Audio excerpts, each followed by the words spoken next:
Morning, everyone. It's Mike and Darren from the Village Runner, Redondo Beach. Morning, guys. Today we're going to talk about running in the cold weather. I know that's kind of a relative term. SoCal cold. I mean, I have a friend, or my brother-in-law's from Pittsburgh, and every time I say it's cold, he laughs at me.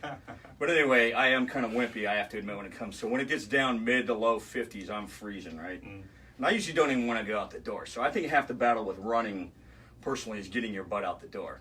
And there's three things we're going to talk about today that'll get you out the door, and then you can, shed accordingly. So one item is gloves. I think gloves are great. That's when it gets really cold. I've run a few marathons in 40-plus degree weather. Starting out with the gloves is great. You could always shed them. Yep. Pop them into. Tuck them in your waistband, and you forget you have them. Secondly, I think really important is the beanie. Darren, you just ran a stat. What was that stat? 40 to 45% of your heat loss is through your head. So the beanie is a great idea, obviously when running, but in general, if you're at a soccer game, baseball game, For whatever. some folks who need a little help up top, a beanie. Obviously those that ski and snowboard already know about the beanie. Mm-hmm. Okay, thirdly, and I think pretty important, is a jacket. I personally like a kind of a lighter weight jacket.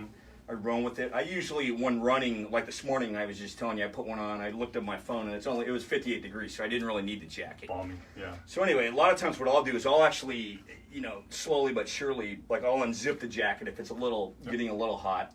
Sometimes pull the sleeves up, and lastly, what I'll do is actually roll it up, tie it around my waist, and you're good to go. Again, you forget you have it. Another good thing with all this stuff is like you can shed it, kind of, the beanie and the gloves, tuck it into your shorts. Right. Or pants. So as you warm up, as you always will, if there's a saying that if you're warm enough for the first 2 miles, you're dressed too warmly. So this is the sort of stuff that you can be warm enough for the first 2 miles and then lose it as you don't need it anymore. And the gloves are a great way to start because cold hands are the worst. But within the next couple of miles, unless it's really cold out, you'll lose them and clip them on or tuck them in your waistband. So those are like I said, those are the get me out of the door. Yeah, if it's cold and you don't want to go, this will get you out the door.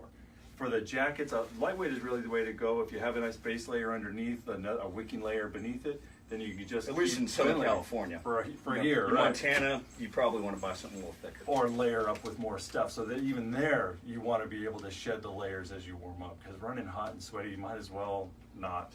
Yeah. So a nice thin top layer for the wind and water resistance. So if it's a little rain runs are fun. This will keep at least most of the rain off. Have the base layer on, and you can shed it as you don't need it and enjoy the rest of the run less hot. All right, so next week we're going to talk about some other gift ideas over $25. So A little bit over. Yeah. Anyway, thank you for joining us today. We'll see you next week. Thanks, guys.